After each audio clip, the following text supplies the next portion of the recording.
Recording in progress.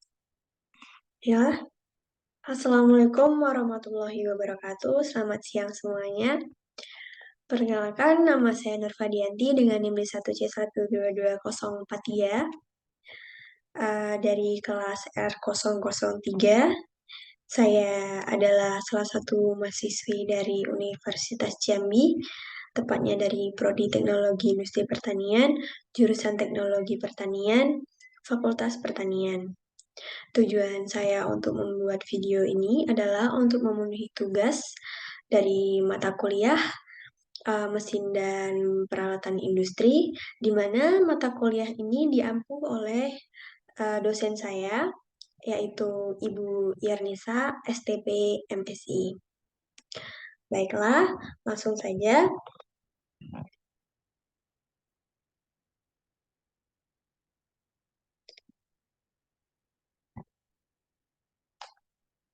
Di sini ada yaitu yang pertama, yaitu sebutkan dan jelaskan peralatan penanganan bahan. Dapat diketahui di sini ada yang pertama itu ada truk industrial. Uh, Truk industrial ini berfungsi sebagai alat pengangkut bahan baku atau produk yang sudah jadi. Kemudian yang kedua ada conveyor. Fungsi dari conveyor ini yaitu untuk memindahkan barang dalam jumlah banyak dari suatu tempat ke tempat yang lain. Kemudian ada palet kayu untuk mempermudah pemindahan barang yang akan dikirimkan dari atau ke dalam gudang logistik.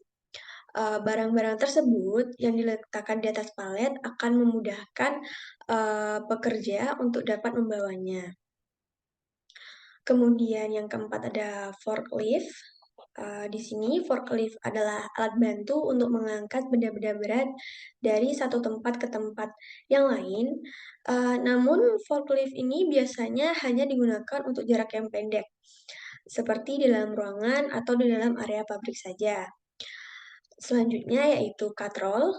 Katrol adalah pesawat sederhana berupa roda beralur yang terhubung dengan tali dan digunakan untuk memudahkan dalam melakukan kerja karena katrol dapat mengubah arah gaya ketika menarik atau mengangkat beban. Baiklah, selanjutnya itu apa itu alat penukar panas dan apa contohnya? Di sini alat penukar panas atau heat exchanger adalah alat penukar kalor yang berfungsi untuk mengubah temperatur dan fasa atau jenis fluida. Proses tersebut terjadi dengan memanfaatkan proses perpindahan kalor dari fluida bersuhu tinggi menuju fluida bersuhu rendah. Kemudian untuk contohnya itu ada radiator, kondensor, evaporator, dan pemanas udara. Selanjutnya yaitu yang ketiga, apa tujuan penukar atau perpindahan panas? Itu ada dua, yaitu memanaskan dan mendinginkan. Di mana memanaskan yaitu yang pertama menaikkan suhu atau temperatur, yang kedua merubah fase atau melarutkan, menguapkan, dan melelehkan. Yang ketiga mempertahankan. Selanjutnya itu mendinginkan. Mendinginkan yang pertama itu menaikkan suhu atau temperatur, yang kedua itu merubah fase, yang ketiga mempertahankan suhu proses. Kemudian pada soal yang keempat, jelaskan apa yang dimaksud dengan bagian-bagian proses penyaringan atau filtrasi di bawah ini dan sebutkan satu contoh proses penyaringan mana bagian-bagian tersebut. Yang pertama ada slurry. Slurry itu merupakan istilah dari campuran padatan dan cairan. Kemudian yang kedua, itu berdasarkan sumber lumpur atau sludge, itu dapat dibedakan menjadi dua jenis, yaitu uh, primary raw sludge dan waste activated sludge atau WAS, di mana primary raw sludge ini berasal dari padatan yang diendapkan pada proses Perry atau suspensi padatan dan cairan yang akan disaring. Sludge menurut Wahyono dan kawan-kawan pada tahun 2008 itu merupakan endapan suspensi limbah cair dan mikroorganisme yang ada di dalamnya yang berasal dari pengolahan limbah di instalasi pengolahan air endapan atau primary sedimentation. Eh, Kemudian sementara itu waste activated sludge adalah flok-flok yang terbentuk dari gabungan mikroorganisme dan sebagian polutan yang teroksidasi selama proses aerasi yang mengendap di dalam tangki pengendapan sekunder atau secondary clarifier. Kemudian itu ada cake. Cake pada MK mesin dan peralatan industri ini bisa dikatakan yaitu peristiwa filtrasi pada prinsipnya merupakan peristiwa aliran fluida dalam media berpori. Media berpori yang digunakan tergantung jenis filternya. Pada deep bed filter, media berporinya berupa tumpukan pasir penyaring, di mana poritas atau fraksi ruang kosongnya akan menurun selama proses berlangsung karena terisi partikel-partikel padatan dari slurry.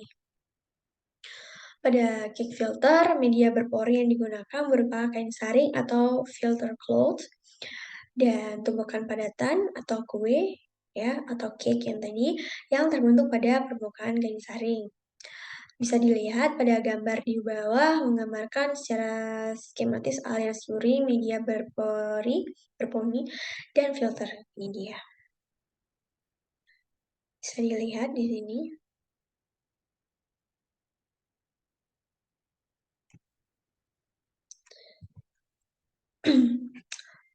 Pada cake filter, can filter atau filter cloth merupakan media filter primer yang hanya berperan besar pada awal filtrasi. Pada saat kue padatan terbentuk, tahanan aliran oleh can filter kurang berperan. Tahanan aliran selanjutnya didominasi media filter sekunder, yaitu tumpukan kue padatan yang terbentuk.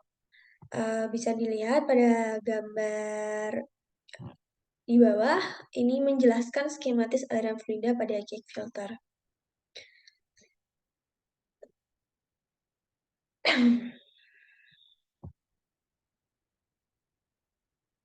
Ini adalah cake-nya, kemudian ini adalah mediumnya. Aliran fluida dalam medium berpori dapat dianalogikan dengan aliran fluida dalam pipa kosong, karena pada dasarnya pori-pori di mana fluida tersebut mengalir dapat diidentifikasikan dengan jaringan pipa-pipa kecil. Kemudian untuk media filtrasi, filtrasi itu adalah proses di mana media filter digunakan untuk memisahkan partikel padat dari campuran cair atau gas. Filter itu memungkinkan cairan melewatinya tetapi menahan partikel padat. Di laboratorium itu ada dua jenis media filter utama yang digunakan, yaitu yang pertama adalah filter permukaan, kemudian yang kedua adalah filter kedalaman.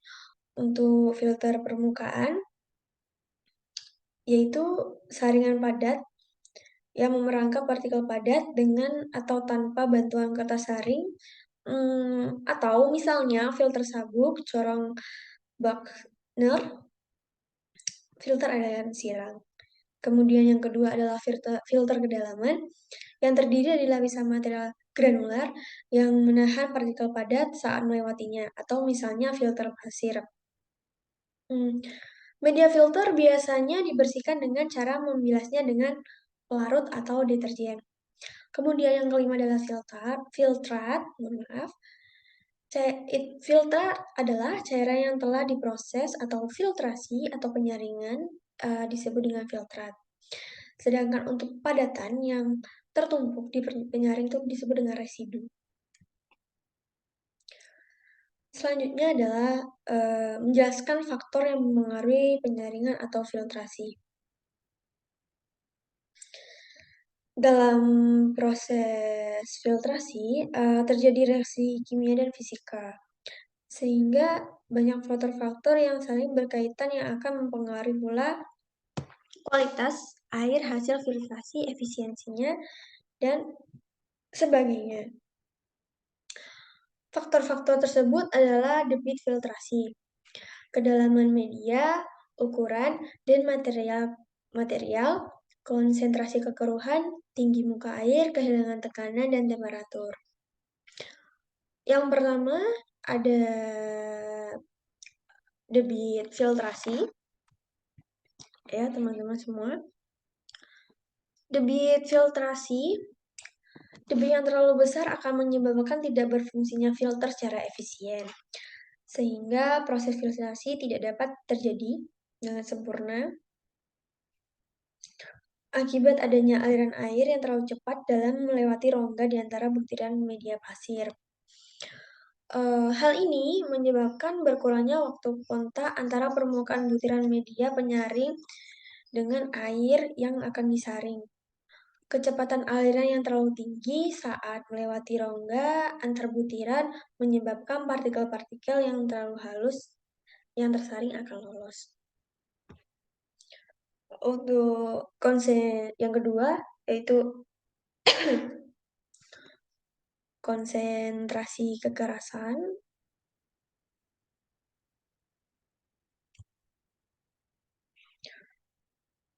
Mohon maaf, konsentrasi kekeruhan. Konsentrasi kekeruhan ini sangat berpengaruh atau sangat mempengaruhi efisiensi dari filtrasi konsentrasi kekeruhan air baku yang sangat tinggi, yang akan menyebabkan tersumbatnya lubang pori dari media atau akan terjadi clogging. Sehingga dalam melakukan filtrasi sering dibatasi seberapa besar konsentrasi kekeruhan dari air baku atau konsentrasi air infloen yang boleh masuk. Jika konsentrasi kekurangan yang terlalu tinggi, harus dilakukan pengolahan terlebih dahulu, seperti misalnya dilakukan proses koagulasi, flokulasi, dan sedimentasi. Kemudian yang ketiga ada temperatur. Faktor yang ketiga itu ada temperatur.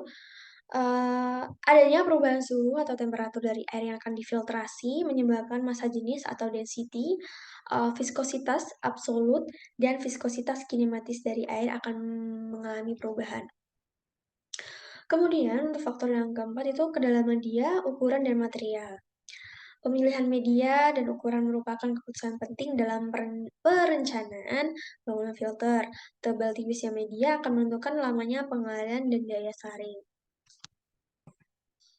Kemudian yang kelima, yaitu tinggi muka air di atas media dan kehilangan tekanan. Keadaan tinggi muka air di atas media berpengaruh terhadap besarnya debit atau laju filtrasi dalam media. Tersedianya muka air yang cukup tinggi di atas media akan meningkatkan daya tekan air untuk masuk ke dalam pori. Dengan muka air yang tinggi akan meningkatkan laju filtrasi atau bilah filter dalam keadaan bersih. Kemudian yang selanjutnya yaitu soal ke-6, itu memperhatikan soal di bawah ini, apa namanya jenis alat tersebut, sebutkan komponen-komponennya, fungsi, dan jelaskan mekanis kerjanya. Bisa dilihat pada gambar bahwasannya alat yang berbentuk tabung ini adalah sand filter, di mana ada beberapa bagian, yaitu ada 9 bagian dari sand filter ini. Yang pertama itu adalah upper surface hole, yang kedua ada filter inlet, yang ketiga ada anthracite layer, kemudian yang keempat ada fine sand layer, yang kelima ada coarse sand layer, yang keenam ada filter outlet, yang ketujuh ada gravel support layer, yang kedelapan ada filter element, yang kesembilan ada side surface hole. Untuk bagian yang pertama yaitu upper surface hole, fungsinya yaitu untuk memungkinkan masuknya udara ke dalam filter, memisahkan zat-zat berbahaya dari pasir, kemudian mengangkut air Untuk mekanismenya melibatkan masuknya udara, pemisahan zat-zat berbahaya, pengangkutan air, dan pembersihan o-ring. Yang kedua, yaitu filter inlet.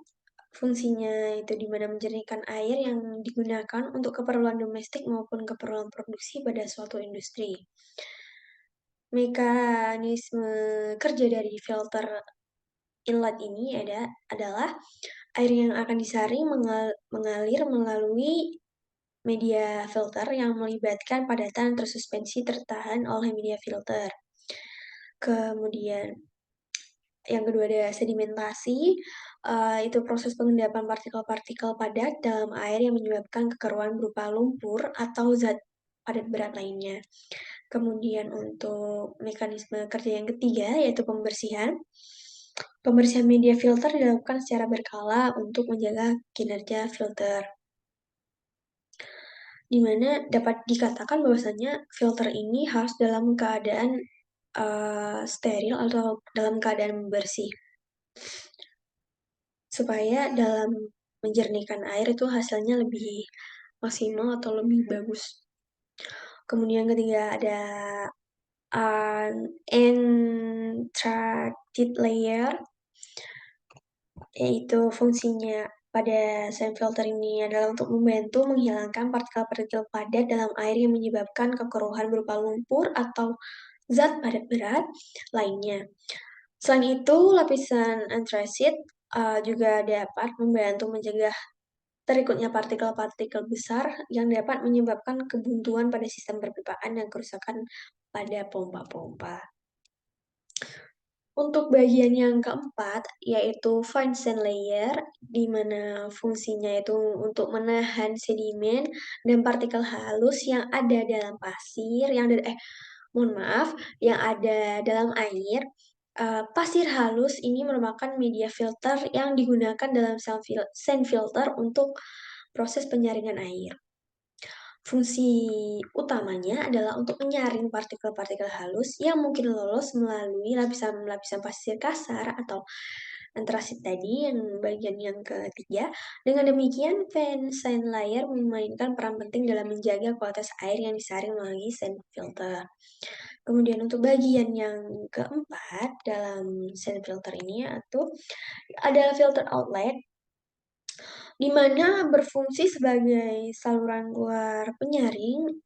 Dengan demikian, lubang servis atas memainkan peran penting dalam menjaga kualitas air dan kinerja sand filter. Untuk bagian yang ketujuh ada gravel support layer, di mana berfungsi untuk memberikan dukungan fisik pada lapisan pasir dan mencegah pasir dari penyumbatan atau pengendapan yang dapat mengurangi efektivitas penyaringan. Dengan demikian, lapisan dukungan kerja memainkan peran penting dalam menjaga kinerja sand filter dan memastikan air yang disaring menjadi lebih bersih dan jernih.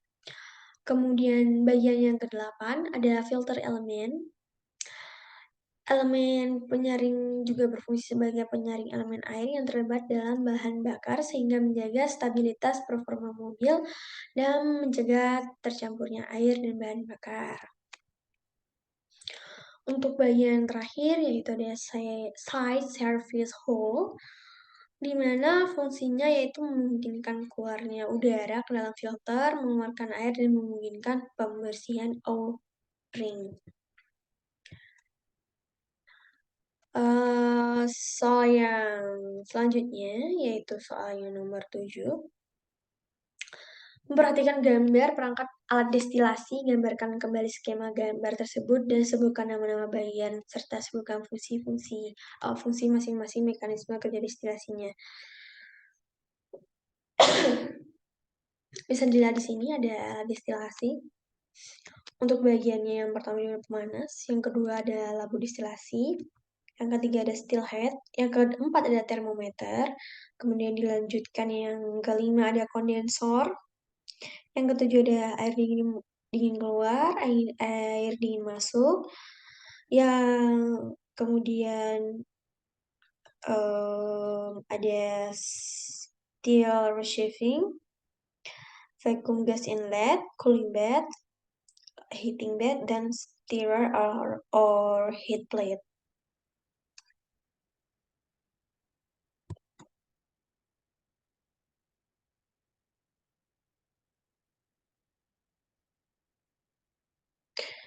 Untuk labu destilasi berfungsi sebagai wadah atau tempat suatu campuran zat cair yang akan didestilasikan. Still head berfungsi sebagai penyaring uap atau gas yang akan masuk ke alat pendingin kondensor. Kemudian kondensor itu berfungsi untuk aliran uap hasil reaksi dan untuk aliran keran. Yang kemudian labu didi berfungsi sebagai wadah sampel, contohnya untuk memisahkan alkohol dan air. Kemudian ada pipa dalam, itu sama dengan pipa destilasi. Kemudian ada adaptor, berfungsi untuk menyalurkan hasil destilasi yang sudah terkondisi untuk disalurkan ke penampung yang telah tersedia. Kemudian ada mantel yang berfungsi untuk memanaskan bahan di dalamnya.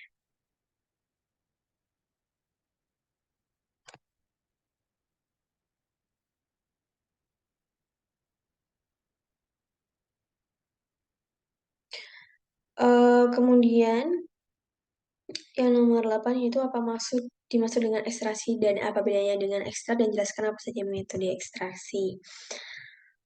Di mana pengertian dari ekstraksi yaitu suatu proses pemisahan suatu zat berdasarkan perbedaan kelarutannya terhadap dua cairan tidak saling larut yang berbeda, biasanya air dan yang lainnya berupa pelarut organik. Proses ekstraksi dapat berasal pada ekstraksi parfum untuk mendapatkan komponen dari bahan yang wangi. Kemudian untuk perbedaan antara ekstraksi dan ekstrak adalah ekstraksi adalah proses pemisahan bahan dari campuran dengan menggunakan pelarut yang sesuai dengan ekstraksi adalah proses pemisahan bahan dari campuran dengan menggunakan pelarut yang sesuai. Sedangkan ekstrak adalah sediaan pekat yang diperoleh dengan mengekstraksi zat aktif dari simpilasi nabati atau hewani menggunakan pelarut yang sesuai. Kemudian untuk metode ekstraksi itu ada dua. Yang pertama itu metode ekstraksi panas, yang kedua ada ekstraksi secara dingin.